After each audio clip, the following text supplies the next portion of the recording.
Akkam jirtu kabajamtoota hordoftoota caffee miidiyaa oduu yeroo kana isin biraan ga'uuf qabannee dhiyaannee jirra. Hanga xumura oduu keenyatti nu faana turan affeerraa keenya oduu waliin Allaliseessaayi.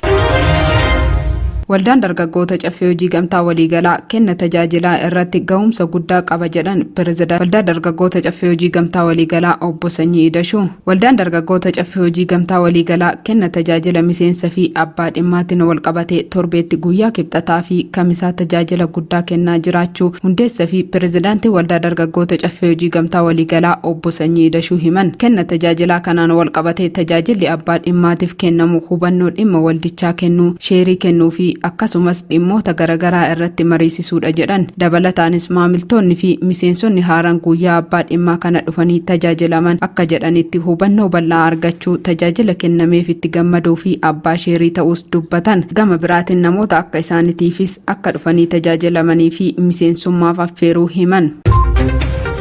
Itoophiyaatti wabii nyaataa mirkaneessuuf hojiin eegumsa naannoo saayinsawaa ta'e cimuu qaba jedhan. Itoophiyaatti wabii nyaataa mirkaneessuuf hojiin eegumsa naannawaa fi eegumsa qabeenya uumamaa saayinsawaa cimuu akka qabu qorataan damichaa Dr. Mangistuu Wubee ibsan. Dr. Mangistuu Wubee biyya keessa fi biyyoota adda addaatti barsiisuu fi damee qonnaatiin qorannoo kan taasisan, wabii nyaataa irratti qorannoo hedduu kan taasisanii fi kitaabota nama barreessanidha. Eegumsa naannoo fi dhimmoota wal fakkaatoo ilaalchisuun qorataan kun Itoophiyaan sirna misooma ikoo hedduminaa fi lubbuyyii hedduminaatiin qaxanicha sooruu akka dandeessu kaasaniiru. Gama kanaan hojiileen misoomaa waggoota darban gama eegumsa biyyoo fi bishaaniin akkasumas sagantaa ashaaraa magariisatiin raawwataman faayidaa olaanaa akka qaban ibsaniiru. Hojiileen misoomaa kunneen karaa saayinsawaa fi itti fufiinsa qabuun yoo hin raawwatamne bu'aa barbaadamu fiduun waan hin danda'amneef hojiileen eegumsa naannawaa fi qabeenya uumamaa bifa kanaan cimuu qabu jedhaniiru. Sirna barnootaa keessatti barumsa idilee duraarraa kaasee waa'ee eegumsa naannoo barsiisuun akka barbaachisuu fi qonni dhaabbilee bu'uura beekumsa biyya keessaa gabbachuu qaba jedhan. Hojii eegumsa qabeenya uumamaa egereef imaammanni eegumsaa fi itti fayyadama lafaa murteessaa ta'uu eeranii hojiilee eegumsa biyyoo fi bishaanii wabii nyaataa mirkaneessuuf qooda olaanaa qabu jedhaniiru. Gara jabinni dhalli namaa qabeenya uumamaa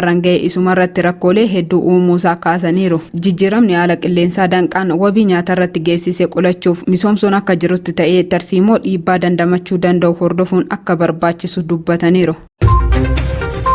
Dambiin Inistituutii Sadarkaalee Itoophiyaa mana maree ministeerotaan ragga'ee dandeettii dhaabbatichaa guddisuuf ni gargaara jedhan. Haaraan Inistituutiin Sadarkaalee Itoophiyaa mana maree ministeerotaan ragga'ee galii dhaabbatichaa guddisuun tajaajiloota kennaman babal'isuu fi cimsuun akka dandeessisu ibsame. Manni maree ministeerotaa walga'ii idilee guraandhala 16 taa'een kaffaltiiwwan tajaajilootaa tajaajila dhaabbatichi kennuuf kanfalaman murteessuuf wixinee dambii dhiyaate sagalee guutuun gaggeeffamuunsaan ni yaadatama. Ittaanaan Daayirekteera Muummee Inistituutii Wandimmaa Agganyaa Safaa akka ibsanitti gatiin mallattoo sadarkaalee dhaabbatichaaf kanfalamu xiqqaa ture. Haala kanaan dhaabbatichi galii tajaajila kanarraa argachuu qabu dhabuusaa dubbataniiru. Oomishtoonni mallattoo sadarkaalee gatii xiqqaan waan bitaniif rakkooleen gatii malu kennuu dhabuun akka mul'atu ibsaniiru. Kanaaf dambiin haaraan mana maree ministeerotaan ragga'e kaffaltiiwwan tajaajilaaf kanfalaman guddisuuf akka dandeessisus eeraniiru. Galii dhaabbatichi sassaabu guddisuun yoo danda'ame tajaajila kennamu bal'isuu fi cimsuun akka dandeessisu ibsaniiru. Oomishtoonni qulqullinatti akka amananii fi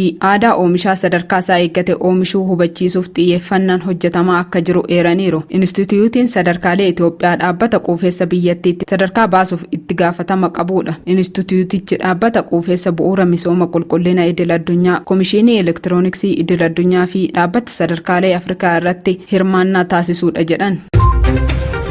Daandiin qilleensa Itoophiyaa eerpoortota biyya keessaa dabalataa 5 ijaaraa jira jedhan obbo Masfin Xaasoo. Qilleensa Itoophiyaa eerpoortota biyya keessaa dabalataa 5 ijaaraa akka jiru hojii raawwachiisan dhaabbatichaa obbo Masfin Xaasoo ibsan. Hojii raawwachiisan muummee garee daandii qilleensa Itoophiyaa Masfin Xaasoo tajaajila odeeffannoo Itoophiyaaf akka ibsanitti daandiin qilleensa Itoophiyaa balallii biyya keessa fi biyya alaa babal'isuuf hojjechaa jira jedhan. Baay'inni xiyyaarotaa dabalaa dhufuusaa eeranii yeroo ammaa bakka itti balali'u sadarkaa idil addunyaatti 136 sadarkaa biyyaalessaatti 22 akka qabu himaniiru. Akkaataa buufata xiyyaaraa biyya keessaa babal'isuuf karoorfateen yeroo ammaa eerpoortota biyya keessaa 5 ijaaraa akka jiru dubbataniiru. Eerpoortonni kunneen Miizanteeppii, Amaan, Nageellee Booranaa, Yaa'aa Balloo, Gooree Mattuu fi Dabra Maarqos akka ta'anis eeranii kanneen keessaa 4 waggaa tokko keessatti xumuramanii hojii akka jalqaban ibsaniiru. Kun ammoo akkaataa fedhii maamiltoota biyya keessatiin kan hojjetamu yoo ta'u fuulduras qorannoo taasisuun kanneen biroon ni ijaaramu jedhaniiru. Gama biraatiin eerpoortonni buufatonni Aksuumii fi Qabirdaar haaromfamaa akka jiran eeranii dhiyeenyatti hojii akka jalqaban hojii raawwachiisan muummee kun dubbataniiru. Daandiin qilleensa Itoophiyaa akka lakkoofsa Awurooppaatti bara 2035 galii waggaa doolaara biliyoona 25 ga'uu fi waggaatti imaltoota miliyoona 67 deddeebisuuf mul'ata kaawwatee hojjechaa jiras jedhan.